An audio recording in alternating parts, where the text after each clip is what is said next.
반갑습니다. 김홍대의 건강 수업입니다. 여러분, 오늘 우리는 매일 마주하는 침실과 주방, 그리고 거실이라는 평범한 공간 속에 숨겨진 끔찍한 진실을 마주하게 될 것입니다. 단순히 집안일이 고되어서 몸이 아픈 것이 아닙니다. 여러분의 손때가 묻은 익숙한 물건들이 사실은 여러분의 간을 파괴하고 암세포를 키우는 주범일 수 있다는 사실을 알고 계십니까?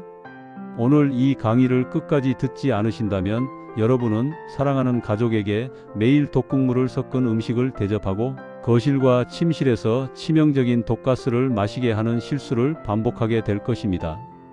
저는 오늘 최신 환경보건 논문과 뉴스 자료, 그리고 실제 의료 현장의 사례를 바탕으로 여러분의 집 안에서 당장 퇴출해야 할 위험 물건들을 낱낱이 파헤쳐 드리겠습니다. 이 강의가 끝나면 여러분은 보이지 않는 살인마를 몰아내고 진정으로 안전한 보금자리를 되찾게 될 것입니다.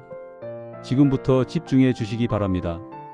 먼저 우리가 침실에서 가장 먼저 점검해야 할 것은 매일 밤 우리 얼굴과 코에 직접 닿는 베개입니다. 미국의 소화기내과 전문의 세티 박사는 자신의 채널을 통해 건강을 위해 침실에서 가장 먼저 버려야 할 물건으로 오래된 베개를 꼽았습니다. 여러분은 베개를 얼마나 오래 사용하고 계십니까? 학술적으로 베개는 시간이 흐름에 따라 단순한 침구가 아니라 거대한 미생물 배양소로 변모합니다. 세티 박사의 설명에 따르면 베개 속에는 진먼지 진드기와 땀, 각종 알레르기 유발 물질이 축적되며 특히 진먼지 진드기는 천식의 주요 원인으로 작용할 수 있습니다. 연구 결과에 따르면 사용한 지 2년이 지난 베개는 교체를 고려해야 할 시점입니다. 이러한 오염 물질들은 우리가 숨을 쉴 때마다 폐포 깊숙이 침투하여 만성적인 호흡기 염증을 일으키고 면역 체계를 교란합니다. 두 번째로 여러분의 침실과 거실에서 당장 치워야 할 독극물은 바로 인공 방향제입니다. 방 안의 퀴퀴한 냄새를 없애기 위해 무심코 사용하는 방향제가 사실은 여러분의 생명을 위협하는 화학 폭탄이라는 사실을 알고 계십니까? 세티 박사는 방향제에서 뿜어져 나오는 휘발성, 유기화 합물과 프탈레이트 성분이 건강에 해를 끼친다고 강력히 경고합니다. 휘발성 유기화 합물은 공기 중에 아주 미세한 입자로 퍼져 폐로 직접 흡수됩니다.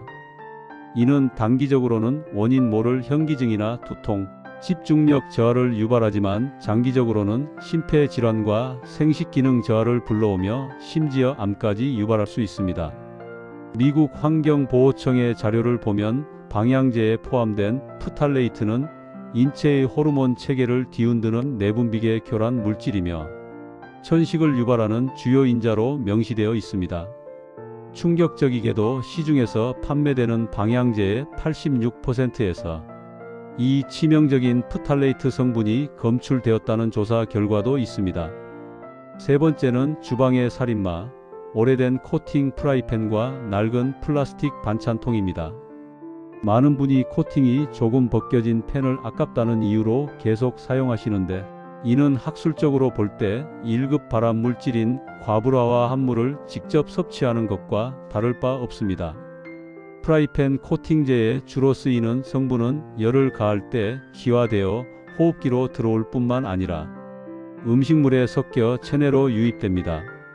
이를 방지하기 위해 주방 도구를 교체할 때는 스테인리스 강이나 무쇠 혹은 유리 소재를 강력히 추천합니다.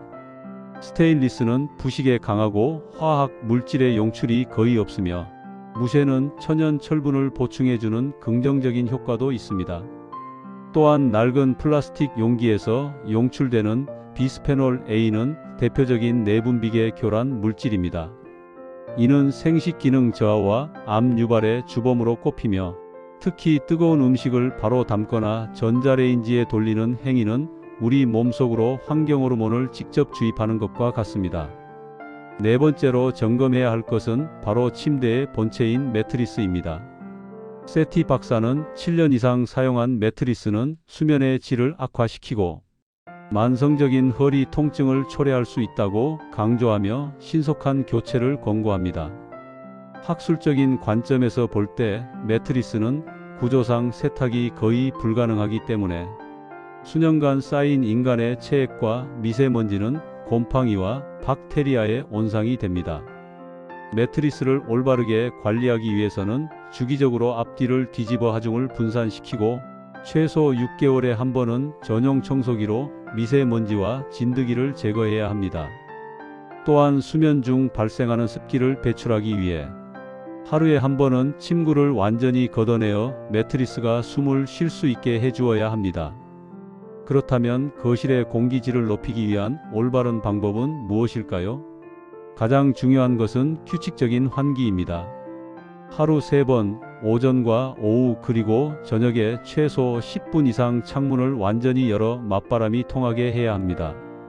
이는 실내에 쌓인 휘발성 유기화 합물과 이산화탄소 농도를 낮추는 가장 확실한 방법입니다. 여기에 더해 천연 공기 정화 식물을 배치하면 큰 혜택을 볼 수 있습니다. 나사에서 추천한 산세베리아나 스킨답서스 혹은 아레카야자 같은 식물들은 미세먼지를 흡착하고 이산화탄소를 흡수하여 산소를 내뿜는 천연 공기청정기 역할을 합니다. 이러한 독소들이 인체에 미치는 영향을 종합해보면 부정적인 측면에서 우리 몸의 해독기관인 간과 신장의 과부하를 걸어 면역력을 무너뜨립니다. 반대로 올바른 소재의 주방 도구를 사용하고 인공 방향제를 치우며 세티 박사가 권고한 대로 천연 에센셜 오일이나 식물성 성분 제품을 사용하는 것은 인체에 매우 긍정적입니다. 혈중 산소 농도가 안정화되고 깊은 잠에 들면 멜라토닌 분비가 원활해져 우리 몸의 자연 살상 세포가 암세포를 파괴하는 능력이 극대화됩니다. 이제 여러분이 실천해야 할 올바른 관리 지혜를 정리해 드리겠습니다. 먼저 잘못된 방법은 코팅이 벗겨진 펜을 쓰거나 2년 넘은 베개를 계속 사용하는 태도입니다. 이를 바로잡기 위해 첫째, 베개는 2년 주기로 반드시 교체하십시오. 둘째, 인공 방향제 사용을 즉시 중단하고 천연 대체제를 사용하십시오. 셋째, 7년 이상 된 매트리스는 건강을 위해 과감히 교체하십시오. 넷째, 주방 도구는 스테인리스나 유리 소재로 전환하고 정기적인 환기와 공기 정화 식물을 통해 거실의 독소를 배출하십시오. 여러분, 건강한 삶은 무언가를 더 먹는 것보다 해로운 것을 덜어내는 것에서 완성됩니다. 집안 곳곳은 우리 가족의 생명줄이 이어지는 곳입니다. 오늘 김홍대의 건강 수업에서 전해드린 이 진실을 외면하지 마십시오. 낡은 물건 하나를 바꾸고 환기 한 번을 더하는 여러분의 작은 결단이 암과 치매로부터 가족을 지키는 가장 확실한 예방 백신이 될 것입니다. 오늘 강의가 여러분의 인생의 건강한 전환점이 되었기를 바랍니다. 긴 시간 경청해 주셔서 진심으로 감사합니다.